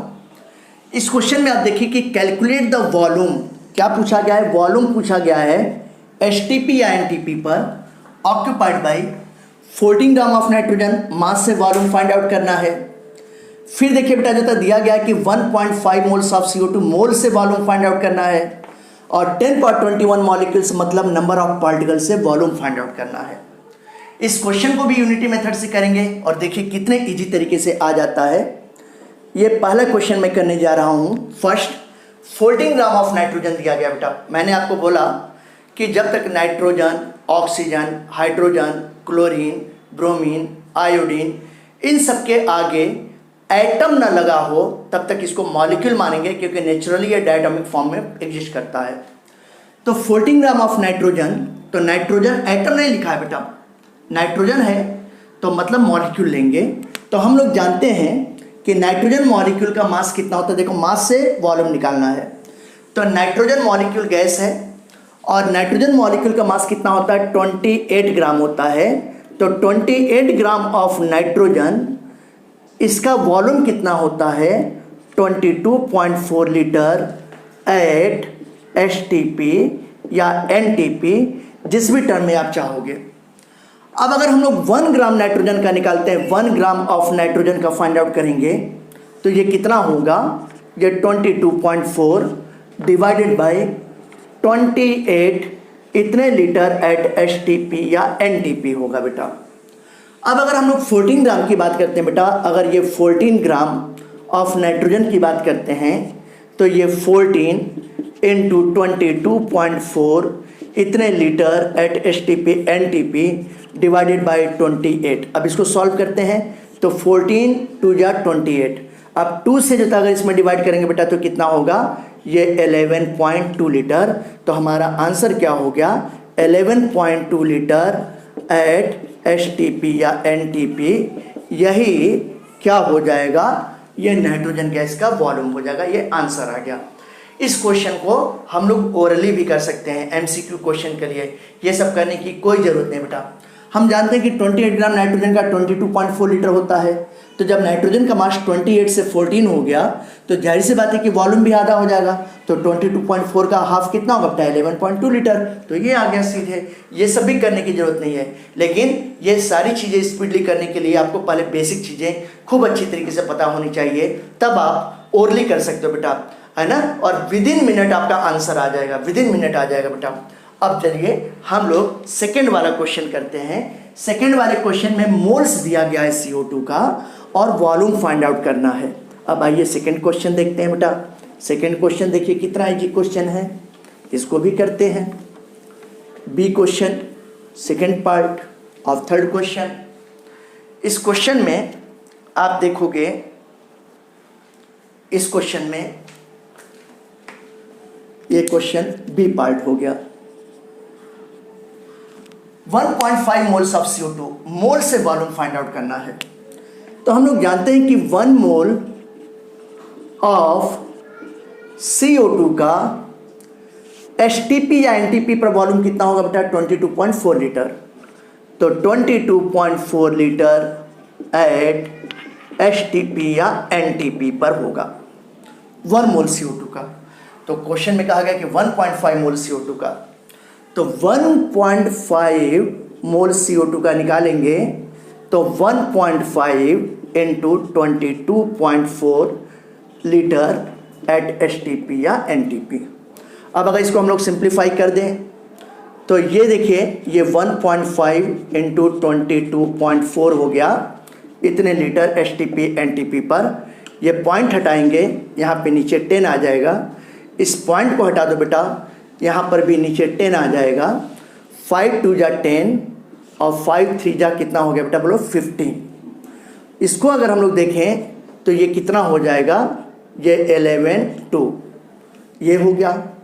अब अगर मैं जो था इसमें 10 से जो था है डिवाइड कर दूँ तो 11.2 हो जाएगा, यानी कि 3 इंटू इसमें मैं 10 से डिवाइड कर रहा हूँ तो 11.2 आ जाएगा। तो ये 11.2 इतने लीटर ऑफ क्या हो जाएगा, ये कौन सा सब्सटेंस है CO2 एट HTP या NTP। इसको अगर हम लोग मल्टीप्लाई करें तो 3 2 जा 6 हो जाएगा, 3 1 जा 3 हो जाएगा, 3 1 जा 3, यानी कि 33.6 litre of CO2 at HTP या NTP, किसी पर भी यही होगा। ये आपका आंसर निकला है। देखिए कितना है आसान। बहुत ही इजी है, 33.6 लीटर हो गया बेटा, बहुत इजी है। अगला क्वेश्चन हम लोग देखते हैं, सी वाला है कि 10.21 मॉलिक्यूल्स ऑफ ऑक्सीजन, इसका वॉल्यूम फाइंड आउट करना है सी वाले का। अब आइए इस वाले क्वेश्चन को हम लोग करते हैं। ये क्वेश्चन भी बहुत इजी है, बहुत ही इजी तरीके से आ जाएगा इसका आंसर। अगर हम लोग यहाँ पे देखें, हम लोग सी वाले पार्ट की बात कर रहे हैं, सी वाले की बात कर रहे हैं। हम लोग जानते हैं कि 6.022 into 10.23 मॉलिक्यूल्स किसी भी सबस्टेंस का बेटा, इसका वॉल्यूम कितना होगा, 22.4 लीटर होगा एचटीपी एनटीपी पर। तो पहले आइए 6.022 into 10.23 मॉलिक्यूल्स किसका है बेटा, ऑक्सीजन का, ऑफ O2, इसका वॉल्यूम कितना होगा, 22.4 लीटर एट एचटीपी या एनटीपी, कुछ भी कह दीजिए। अब अगर हम लोग एक मॉलिक्यूल का निकालते हैं बेटा, देखो 10.21 मॉलिक्यूल का पूछा गया है, तो पहले एक मॉलिक्यूल का निकालना होगा। तो 1 मॉलिक्यूल ऑफ O2, इसका वॉल्यूम कितना होगा बेटा, 22.4 डिवाइडेड बाय 6.022 इंटू 10 पावर 23, इतना एचटीपी या एनटीपी पर हो जाएगा बेटा वॉल्यूम। अब 10.21 मॉलिक्यूल का पूछा गया है, तो 10 पावर 21 मॉलिक्यूल्स ऑफ O2 का क्या हो जाएगा, हम लोग 10 पावर 21 से यहाँ पे मल्टीप्लाई कर देंगे into 22.4 divided by 6.022 into 10 power 23, ये हो गया इतने लीटर एट एचटीपी हो जाएगा या एनटीपी। इसको मैं कैलकुलेशन के इजी के लिए 6.022 को 6 मान लेता हूँ, 6 मान लेता हूँ बेटा। तो देखिए ये कितना हो जाएगा, 6 3 जा 18 हो गया, इन हैंड 4 बचा, 4.4 है मतलब 44 हो गया बेटा। तो अब यहाँ पे अगर हम लोग देखेंगे तो ये कितना हो जाएगा, ये 7 हो जाएगा और फिर 3.73, और ये 10.23 ऊपर जाएगा तो -23 हो जाएगा। तो 21 में से -23 जाएगा तो कितना बचेगा, 10⁻², यानी कि इसको अगर सॉल्व करेंगे तो 3.73 इंटू 10⁻² लीटर एट एचटीपी या एनटीपी, इतना क्या होगा, ऑक्सीजन मॉलिक्यूल का वॉल्यूम होगा 3.73 इंटू 10⁻² लीटर होगा बेटा।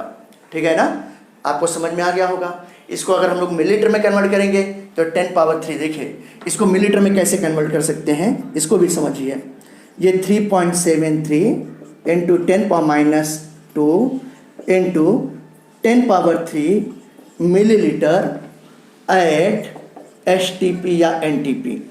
तो 10⁻3 और ये 10⁻² है बेटा, तो कितना बचेगा, 10⁻1 बचेगा।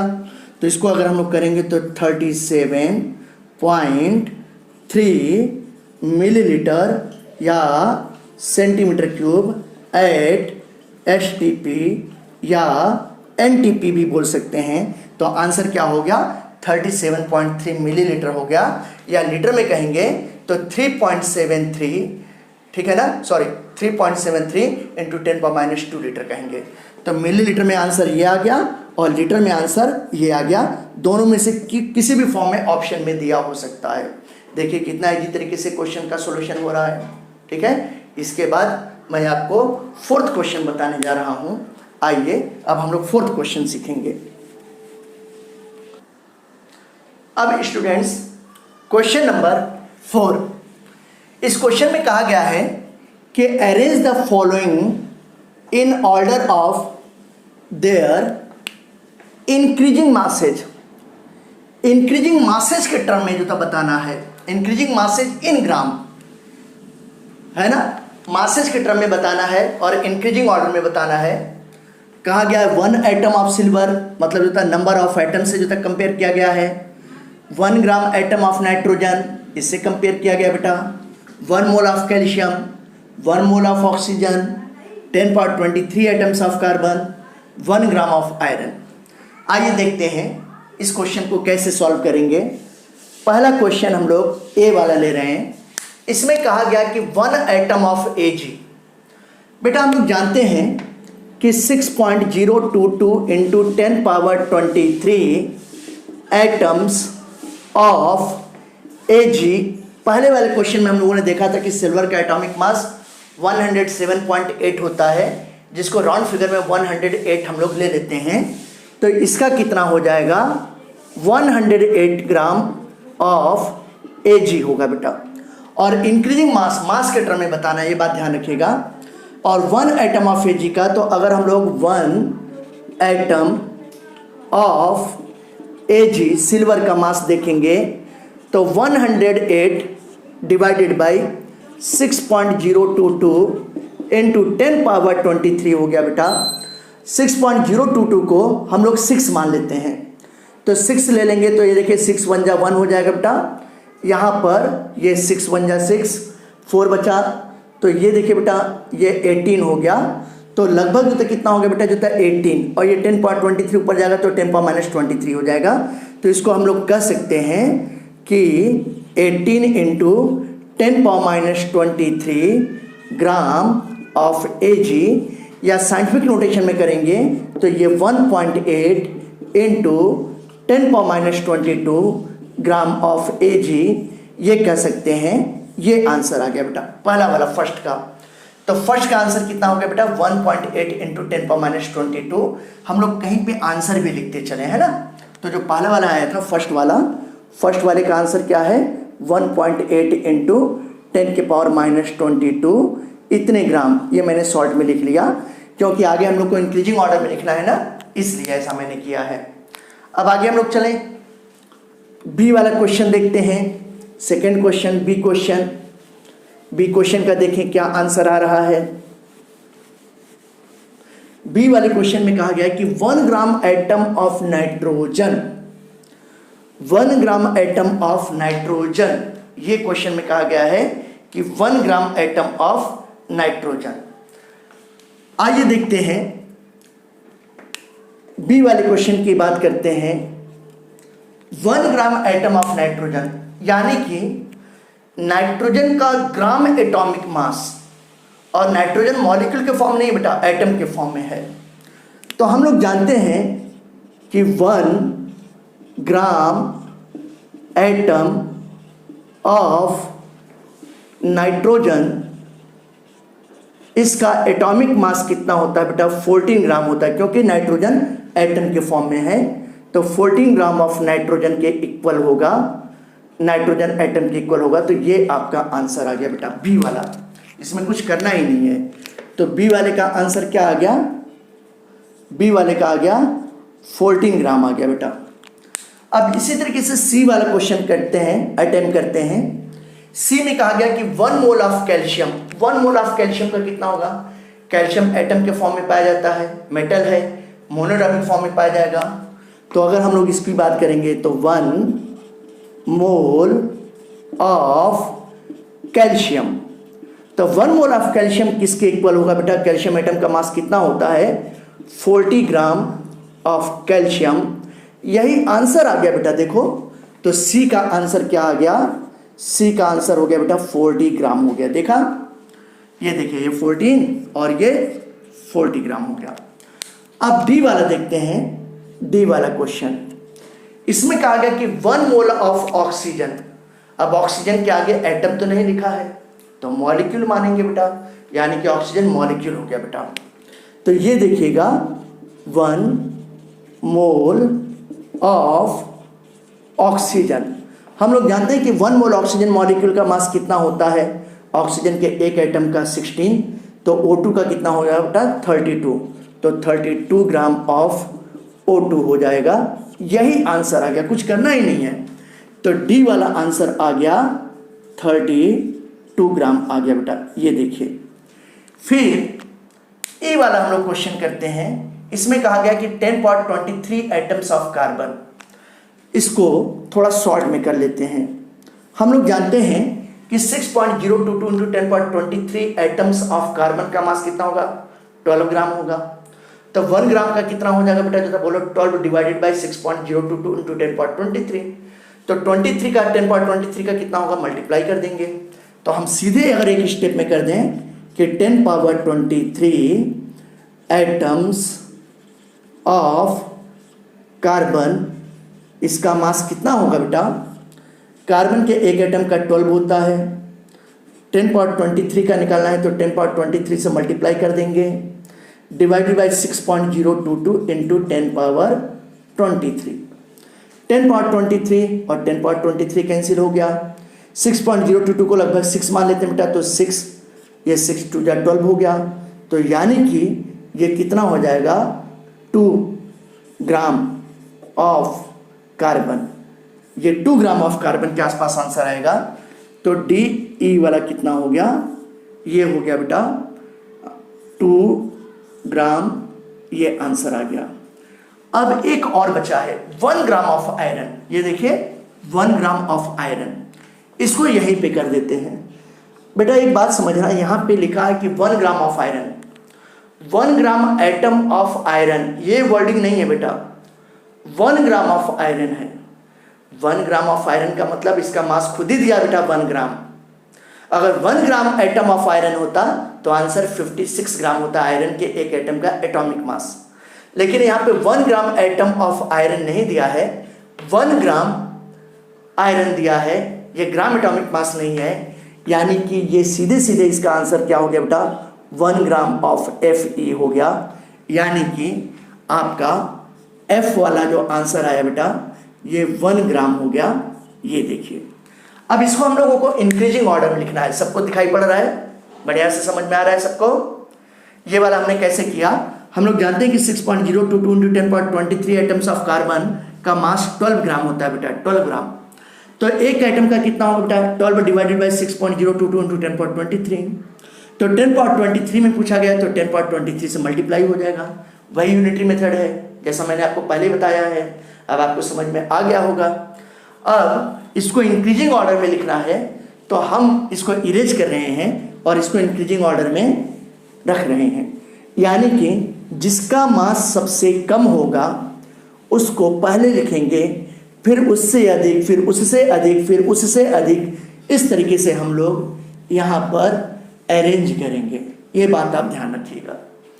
ये देखिए बेटा, अगर हम लोग बात करते हैं इसको इंक्रीजिंग ऑर्डर में तो सबसे छोटा मास क्या दिखाई दे रहा है? यही वाला है बेटा।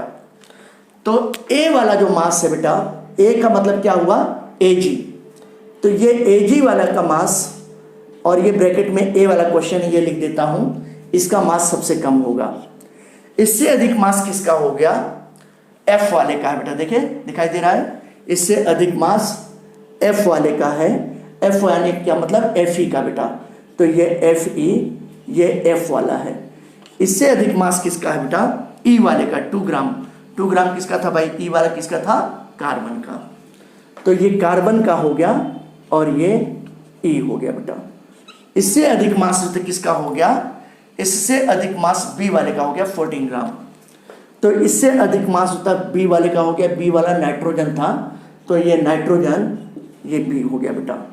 फिर इससे भी अधिक मास होता किसका हो जाएगा? D वाले का, 32 ग्राम का ऑक्सीजन का। तो ये देखिए बेटा, ये ऑक्सीजन का, ये D वाले का हो गया। और इससे भी अधिक मास जो था, सबसे ज़्यादा मास किसका होगा? C वाले का। C कौन था? कैल्शियम। तो कैल्शियम यानी कि ये C वाला था, इसका मास सबसे अधिक था। तो इस तरीके से क्वेश्चन में कहा गया था कि arrange the following in order of their increasing masses. तो ये देखिए, ये इंक्रीजिंग ऑर्डर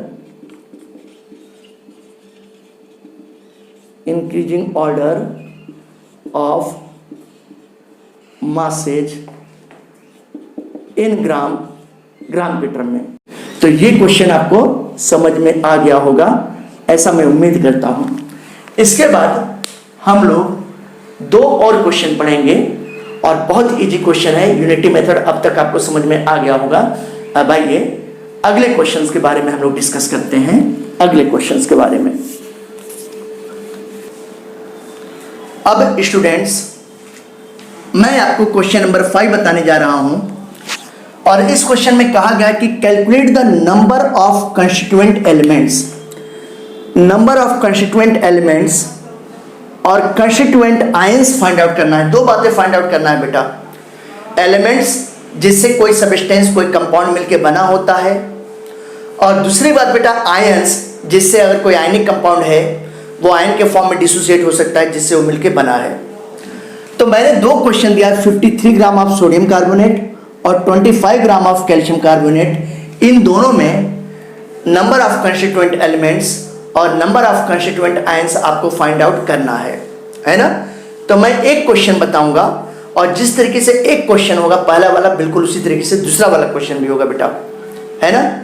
आया समझ में? या मान लो कि मैं दूसरा ही क्वेश्चन बता देता हूं, तो जिस तरीके से दूसरा वाला क्वेश्चन होगा वैसे ही पहला वाला क्वेश्चन भी होगा बेटा, बिल्कुल सेम तरीके से होगा, याद रखिएगा।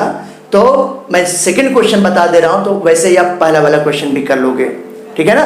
दोनों के करने का तरीका बिल्कुल सेम रहेगा। आइए पहले जैसे मैं जो तब बी वाला क्वेश्चन बता दे रहा हूं, कहा गया कि 25 gram of calcium carbonate, 25 gram of calcium carbonate. ये देखिए बेटा, अगर हम लोग कैल्शियम कार्बोनेट की बात करते हैं, ये CaCO3 की बात करते हैं, तो ये कैल्शियम कार्बोनेट का एक मॉलिक्यूल है बेटा, वन मॉलिक्यूल। और ये वन मॉलिक्यूल का मतलब कितना हो गया बेटा? वन मॉलिक्यूल का मतलब हो गया बेटा 1 मोल हो गया। और 1 मोल में नंबर ऑफ पार्टिकल्स कितने होंगे? 6.022 इंटू 10⁻23, या सिंबल N0 भी कह सकते हैं बेटा। तो ये 6.022 इंटू 10⁻23 मॉलिक्यूल्स होंगे CaCO3 के। ये बात ध्यान रखिएगा। अब बेटा अगर कैल्शियम कार्बोनेट को हम लोग देखें तो ये इसमें एक एटम कैल्शियम के हैं, तो 1 एटम ऑफ कैल्शियम, ये हो गया बेटा। दूसरी बात देखते हैं बेटा, तो 1 एटम ऑफ कार्बन है, तो 1 एटम ऑफ कार्बन हो गया बेटा। और 3 एटम ऑक्सीजन के हैं बेटा, तो इसको मैं कह रहा हूं ये 3 एटम्स ऑफ ऑक्सीजन। ये देखिए बेटा 3 एटम्स ऑक्सीजन की प्रेजेंट है। अगर मैं 1 एटम ऑफ कैल्शियम कह रहा हूं तो 1 एटम ऑफ कैल्शियम का मतलब क्या हो गया बेटा? 1 मोल ऑफ कैल्शियम। अगर मैं 1 एटम ऑफ कार्बन कह रहा हूं बेटा, तो यानी कि 1 मोल ऑफ कार्बन हो गया बेटा। और 3 एटम्स ऑफ ऑक्सीजन हो गया, इसका मतलब 3 मोल्स ऑफ ऑक्सीजन। ये बातें ध्यान रखिएगा। अब 1 मोल ऑफ कैल्शियम का मतलब कितना हो गया बेटा? कि 1 into 6.022 into 10⁻23 atoms of calcium हो गया बेटा। ये आ गया आपका आंसर।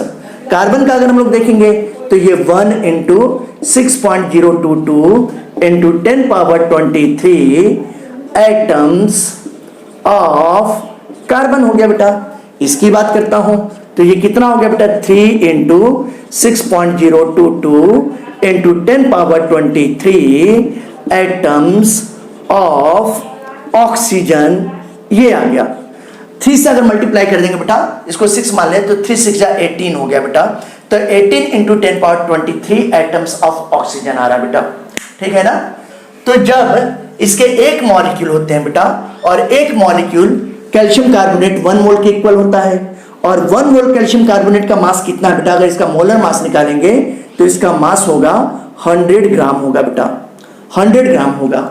तो जब 100 ग्राम था बेटा, तो 100 ग्राम इक्वल टू 1 मोल हो गया बेटा। ध्यान दीजिएगा, 100 gram equal to 1 mole of CaCO3। देखिए मैं यहां पे कर रहा हूं, ये देखिएगा 100 ग्राम ऑफ CaCO3, इसका मतलब 1 मोल ऑफ CaCO3। अब क्वेश्चन में दिया गया कि 25 ग्राम ऑफ CaCO3 बेटा, 25 ग्राम ऑफ CaCO3, तो 25 ग्राम हो गया। तो 25 ग्राम में अगर हम लोग निकालेंगे बेटा, तो 25 ग्राम ऑफ CaCO3 में कितने मोल्स होंगे? 1 ग्राम में कितना होगा? 1/100 हो जाएगा। तो 25 ग्राम में कितना हो जाएगा बेटा? ये देखिए, ये 1/100 हो गया, और इंटू यहाँ पे 25 कर देंगे, इतने मोल्स हो जाएंगे। तो ये कितना हो गया बेटा? ये 4, यानी कि 1/4 मोल्स, इतना हो जाएगा बेटा। तो जब ये 1/4 हो गया, ध्यान दीजिएगा बेटा, 25 gram equal to 1/4 mole of CaCO3 हो गया। तो जब 1 मोल CaCO3 था तो इसमें इतना था बेटा। तो जब 1/4 हो गया तो 1/4 होने पर क्या करेंगे हम लोग, 1/4 से इसमें मल्टीप्लाई कर देंगे, 1/4 से इसमें मल्टीप्लाई कर देंगे। इसी तरीके से अगर हम लोग देखेंगे बेटा 1/4 से इसमें मल्टीप्लाई कर देंगे। अब आइए देख लेते हैं क्या हो जाएगा। अगर 4 से जो था इसमें डिवाइड करेंगे बेटा तो ये देखिए ये कितना हो जाएगा, 4 1 जा 4 और 4 5 जा 1.5 आ जाएगा बेटा। 1.5 इंटू 10⁻23 यही आपका आंसर आ गया। इसका अगर हम करेंगे तो इसका भी यही होगा बेटा। क्या, ये देखिए ये 1.5 आ जाएगा। तो 1.5 इंटू 10⁻23 ये आंसर आ गया बेटा। इसको अगर हम लोग करेंगे बेटा तो ये देखिए ये भी 1.5, तो 1.5 का 3 से मल्टीप्लाई कर देंगे तो ये कितना हो जाएगा, ये 4.5 इंटू 10⁻23 एटम्स ऑफ ऑक्सीजन, यही आपका आंसर आ गया। देखिए कितने इजी तरीके से आ गया आंसर, है ना, बहुत इजी है। फिर से देखिए बेटा, आपको क्वेश्चन में पूछा गया कि 25 ग्राम ऑफ कैल्शियम कार्बोनेट में कंस्टिट्यूएंट एलिमेंट निकालना है। तो CaCO3 का एक मॉलिक्यूल का मतलब एक मोल का मतलब 100 ग्राम हो गया बेटा। तो 100 ग्राम हो गया, या एक मोल जो था 6.022 इंटू 10⁻23 मॉलिक्यूल्स के इक्वल है। तो इस क्वेश्चन में मास से नंबर ऑफ एटम्स निकालना है बेटा, नंबर ऑफ आयंस निकालना है मास से बेटा, ध्यान रखिएगा। अब अगर इसको हम लोग देखें तो ये हम लोग देख रहे हैं कि जब ये 100 ग्राम था तो 100 ग्राम में नंबर ऑफ एटम्स होता है इतने आ रहे थे। तो जब 25 ग्राम में निकालना है बेटा तो 100 ग्राम में तो 1 मोल के इक्वल है, तो 25 ग्राम में तो कितना होगा बेटा, 1/4 हो जाएगा कि नहीं। सीधे है यूनिटी मेथड में 100 ग्राम इक्वल टू 1 मोल। तो 25 में यानी कि 100 का 1/4 हो गया, 1/4 तो मोल भी तो 1/4 हो जाएगा। अगर 1/4 मोल हो गया बेटा तो जितने भी देता है कैल्शियम के एटम्स हैं, कार्बन के एटम्स हैं, ऑक्सीजन के एटम्स हैं, सब 1/4 से मल्टीप्लाई हो जाएंगे बेटा। तो इस तरीके से आंसर निकल आया, देखा ना। तो आपका पहला पार्ट हुआ बेटा। अब मैं आपको क्या बताने जा रहा हूं, कंस्टिट्यूएंट आयंस बताने जा रहा हूं, कंस्टिट्यूएंट आयंस। अब एक कंस्टिट्यूएंट आयंस आप देखिएगा कैसे हम लोग करते हैं, कंस्टिट्यूएंट्स आयंस।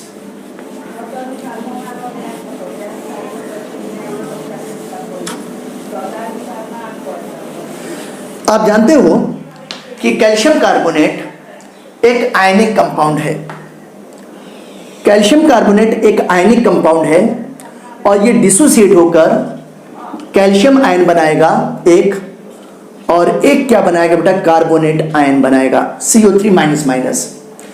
तो कैल्शियम आयन का मतलब जो था ये हो गया बेटा कि 1 मोल ऑफ Ca++, और इसका मतलब हो गया बेटा 1 मोल ऑफ CO3-। अब 1 मोल ऑफ कैल्शियम आयन का मतलब क्या हो गया बेटा, अगर 1 मोल ऑफ कैल्शियम आयन की बात करते हैं तो इसकी वैल्यू हो जाएगी 6.022 इंटू 10⁻23। तो ये वैल्यू हो जाएगी 6.022 इंटू 10⁻23 आयंस ऑफ कैल्शियम। ये मैं पूरा लिख देता हूं, कैल्शियम। और इसका मतलब कितना हो गया बेटा, इसका मतलब भी 6.022 इंटू 10⁻23 आयंस ऑफ कार्बोनेट। ये देखिए कार्बोनेट। अब ये सारी बातें जो तक कब थी, जब इसका 1 मोल था, 1 मोल का मतलब 100 ग्राम था, तब था ये सब बातें।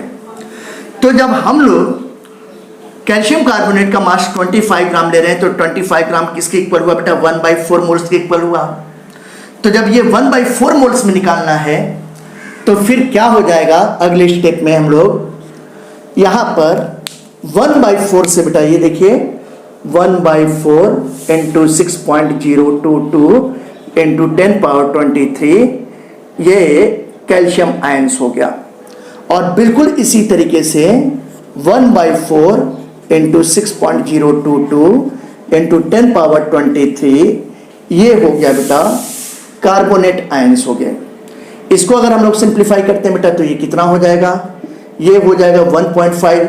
तो इसको करेंगे तो 1.5 इंटू 10⁻23 कैल्शियम आयंस हो गया बेटा, ये बात है।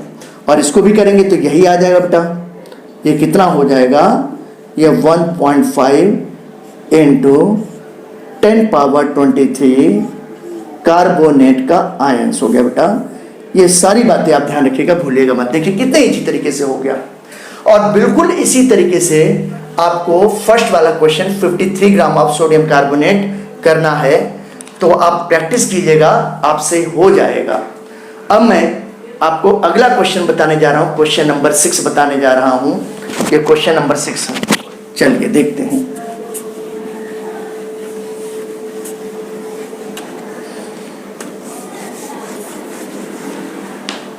कर दिया पॉज। अब मैं आपको नेक्स्ट क्वेश्चन, क्वेश्चन नंबर 6 बताने जा रहा हूं। और इस क्वेश्चन के भी 2 सब पार्ट हैं। मैं पहला वाला पार्ट बताऊंगा, जैसे पहला वाला पार्ट है बिल्कुल उसी तरीके से सेकंड वाला पार्ट है। तो सेकंड वाला पार्ट आप लोग सॉल्व करोगे, प्रैक्टिस करोगे। जैसे इस क्वेश्चन में आप देखो, पूछा गया है कि how many atoms and molecules, atoms और मॉलिक्यूल्स पूछा गया है। 64 ग्राम सल्फर, सल्फर के मॉलिक्यूल का फॉर्मूला S8 होता है। और 15.5 ग्राम ऑफ फास्फोरस, फास्फोरस के मॉलिक्यूल का फॉर्मूला P4 होता है बेटा। तो इसमें क्या पूछा गया है, मास से नंबर ऑफ एटम्स निकालना है, नंबर ऑफ मॉलिक्यूल्स निकालना है। तो मैं आपको पहला क्वेश्चन बताने जा रहा हूं, फर्स्ट वाला क्वेश्चन, और सेकंड क्वेश्चन आप करोगे। तो फर्स्ट वाला क्वेश्चन ध्यान देना बेटा, S8 है। तो S8 का मतलब क्या हुआ बेटा, सल्फर मॉलिक्यूल। सल्फर के एक एटम का एटॉमिक मास कितना होता है, 32 होगा। तो ये S8 मॉलिक्यूल का अगर मास निकालेंगे तो ये 8 इंटू 32 हो गया, यानी कि ये 8 दूनी 16, 8 त्रिक 24, 1 25, ये 256 ग्राम हो जाएगा बेटा। यानी कि हम लोग जानते हैं कि 256 ग्राम ऑफ S8 मॉलिक्यूल ये है। तो इसमें नंबर ऑफ मॉलिक्यूल्स कितने होते हैं बेटा, 6.022 इंटू 10⁻23 S8 मॉलिक्यूल्स ये होते हैं। क्योंकि नंबर ऑफ मॉलिक्यूल्स निकालना है, तो मैंने आपको बताया यूनिटरी मेथड में कि जो भी चीजें हम लोग को फाइंड आउट करना है वो किधर रहेगा, वो राइट साइड में। और जो चीज क्वेश्चन में दिया है, जैसे मास दिया बेटा, तो लेफ्ट हैंड साइड में रहेगा। ये बात आप ध्यान रखिएगा। अब हमको 64 ग्राम में निकालना है, क्वेश्चन में 64 ग्राम में। तो 1 ग्राम, ये देखिए 1 ग्राम ऑफ S8 मॉलिक्यूल का अगर हम देखेंगे तो 6.022 इंटू 10⁻23 डिवाइडेड बाई 256 हो जाएगा। इतने S8 मॉलिक्यूल्स होंगे। तो इसमें 64 ग्राम में दिया है बेटा, तो 64 ग्राम ऑफ S8 मॉलिक्यूल का देखेंगे तो ये कितना होगा, 64 इंटू 6.022 इंटू 10⁻23 डिवाइडेड बाई 256।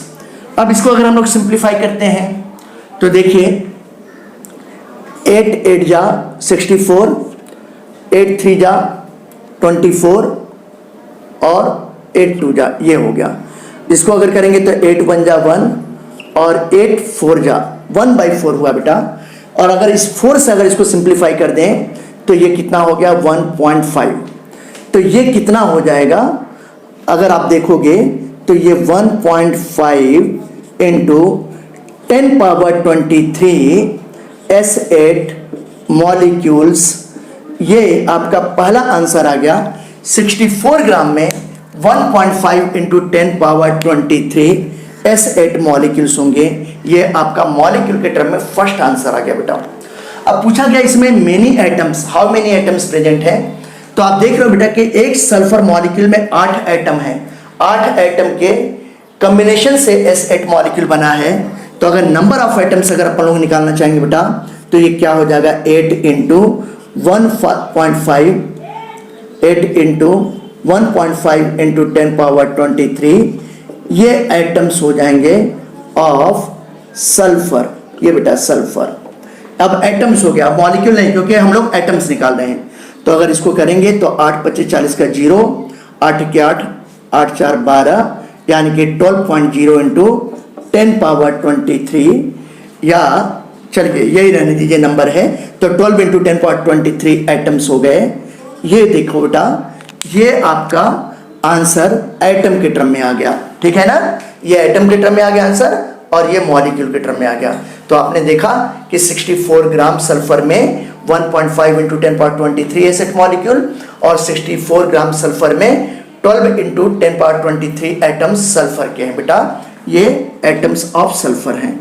तो इस तरीके से आपका आंसर आ गया। अब सेकेंड वाला क्वेश्चन जो 15.5 ग्राम ऑफ फास्फोरस है, बिल्कुल आपको इसी तरीके से फाइंड आउट करना है। फास्फोरस के एक एटम का एटॉमिक मास 31 यूनिफाइड मास होता है, 31 यूनिफाइड मास होता है। तो अब आप इसको कर लोगे सेकेंड पार्ट। अब मैं आपको अगला क्वेश्चन बताने जा रहा हूं, नेक्स्ट क्वेश्चन बताने जा रहा हूं।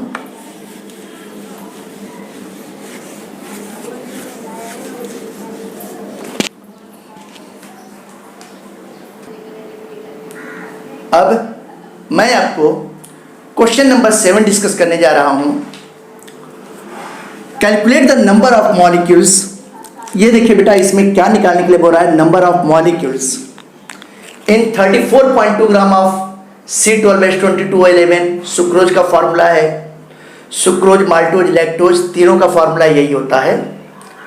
इन 1 लीटर ऑफ वाटर, वाटर के 1 लीटर में डेंसिटी दी गई है 1 ग्राम पर सेंटीमीटर क्यूब और 1 ड्रॉप ऑफ वाटर जिसका मास 0.5 ग्राम दिया गया है। आइए देखते हैं ये क्वेश्चन हम लोग कैसे करेंगे। अगर हम लोग पहले वाले क्वेश्चन को ध्यान से देखें तो पहले वाले क्वेश्चन में 34.2 ग्राम सुक्रोज है, तो मतलब मास से नंबर ऑफ मॉलिक्यूल्स निकालना है। तो जो C12H22O11 है, इस मॉलिक्यूल का मोलर मास 342 ग्राम होता है। ये बात आप ध्यान रखिएगा कि सुक्रोज के मॉलिक्यूल के एक मॉलिक्यूल का मोलर मास 342 ग्राम होता है। तो ये देखिए 342 ग्राम ऑफ सुक्रोज, सुक्रोज का मतलब क्या हो गया, C12H22O11 जिसका फॉर्मूला लिखा है। इसके कितने मॉलिक्यूल्स होते हैं, इनके मॉलिक्यूल्स होते हैं 6.022 इंटू 10⁻23 मॉलिक्यूल्स। ये आप ध्यान रखिएगा, इतने मॉलिक्यूल्स होते हैं। तो अगर 1 ग्राम में हम लोग देखेंगे कि 1 ग्राम ऑफ सुक्रोज इसमें कितने होंगे, तो 6.022 इंटू 10⁻23 डिवाइडेड बाई 342 इतने मॉलिक्यूल्स होंगे, इतने मॉलिक्यूल्स होंगे बेटा। तो इस क्वेश्चन में 34.2 ग्राम में पूछा गया है। तो ये देखिए 34.2 ग्राम ऑफ सुक्रोज, इसके कितने मॉलिक्यूल्स होंगे, 34.2 से मल्टीप्लाई कर देंगे, 6.022 इंटू 10⁻23 हो जाएगा, डिवाइडेड बाई 342 होगा। इतने मॉलिक्यूल्स होंगे बेटा। अब अगर इसको हम लोग करें तो ये पॉइंट हटा देंगे तो नीचे यहाँ पे 10 आ जाएगा, ये कैंसिल, ये कैंसिल, 10 ऊपर जाएगा तो -1 हो जाएगा, 10⁻−1, तो 10⁻−1 हो जाएगा तो 23 में -1 जाएगा तो कितना होगा 10⁻22। तो ये कितना आ गया 6.022 इंटू 10⁻22 मॉलिक्यूल्स। ये देखिए ये आपका आंसर आ गया बेटा फर्स्ट वाले का। कितना इजी था, है ना, बहुत इजी था। फिर इसी तरीके से हम लोग सेकेंड वाले का करेंगे। अगर हम लोग सेकेंड वाले का करते हैं तो सेकेंड वाले में कहा गया कि इन 1 लीटर ऑफ वाटर डेंसिटी दी गई है 1 ग्राम पर सेंटीमीटर क्यूब। बेटा एक बात हमेशा ध्यान रखिएगा कि अगर कोई भी लिक्विड सब्सटेंस है उसकी डेंसिटी यूनिटी दी गई है, यानी कि 1 ग्राम पर सेंटीमीटर क्यूब दिया गया है, तो जो उसका मास होता है वही वॉल्यूम होगा, जो वॉल्यूम होता है वही मास होता है बेटा। ये बात आप बिल्कुल ध्यान रखिएगा, भूलिएगा मत। तो यहां पर ये देखिए, ये आप फॉर्मूला भी जानते हो कि density equal to mass by volume होता है। तो डेंसिटी 1 ग्राम पर सेंटीमीटर क्यूब दिया गया है, हमको इसका मास निकालना चाहता हूं, मास। अब ये देखिए 1 लीटर है, तो 1 लीटर को अगर मिलीलीटर में कन्वर्ट करेंगे सेंटीमीटर क्यूब में तो कितना हो गया 1000। तो यानी कि मास इक्वल टू कितना हो गया 1000 ग्राम हो गया। ये बातें समझ में आ गई ये बी वाले क्वेश्चन के लिए। अब हम लोग चल रहे हैं बी वाला क्वेश्चन करने जा रहे हैं।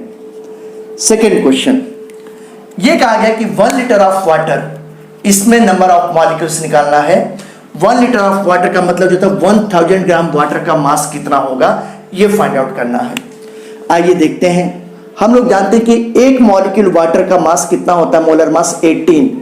तो 18 ग्राम ऑफ H2O, इसमें कितने मॉलिक्यूल्स होते हैं, 6.022 इंटू 10 पावर 23 मॉलिक्यूल्स H2O के वाटर के होते हैं। तो 1 ग्राम में अगर हम लोग फाइंड आउट करेंगे 1 ग्राम H2O में, तो कितना होगा 6.022 इंटू 10 पावर 23 डिवाइडेड बाई 18 हम लोग कर देंगे, इतने मॉलिक्यूल्स आ जाएंगे बेटा। अब अगर हम लोग देखें कि 1000 ग्राम में कितना होगा, तो अगर 1000 ग्राम में फाइंड आउट करना चाहते हैं तो 1000 ग्राम ऑफ H2O में निकालना चाहते हैं तो 1000 into 6.022 into 10 power 23 divided by 18 कर देंगे। ये देखिए बेटा, अब अगर इसको और सिंप्लीफाई करें तो ये देखिए हम लोग कैसे कर सकते हैं। यहाँ पे ये 500 हो गया, 2 से डिवाइड कर देंगे तो यहाँ पर ये 9 हो जाएगा। फिर अगर इसको करेंगे तो इसको 6 मान लेते हैं, तो 3 2 जा 6 हो जाएगा बेटा, ये 3 3 जा 9 हो जाएगा। अब अगर यहाँ पे 5 इंटू 2 करें तो 10 हो जाएगा, और ये 100 है, यहाँ पे पावर में ले आते हैं। तो ये देखिए, इसको मैं 10 इंटू 10 पावर 25 भी बोल सकता हूँ, डिवाइडेड बाई 3। तो अगर 10 में 3 से डिवाइड करेंगे तो 3.33 इंटू 10 पावर 25 इतने मॉलिक्यूल्स वाटर के हो गए। यही आपका आंसर आ गया बेटा, this is the answer. Okay, कितना इजी है ना, बहुत इजी क्वेश्चन है।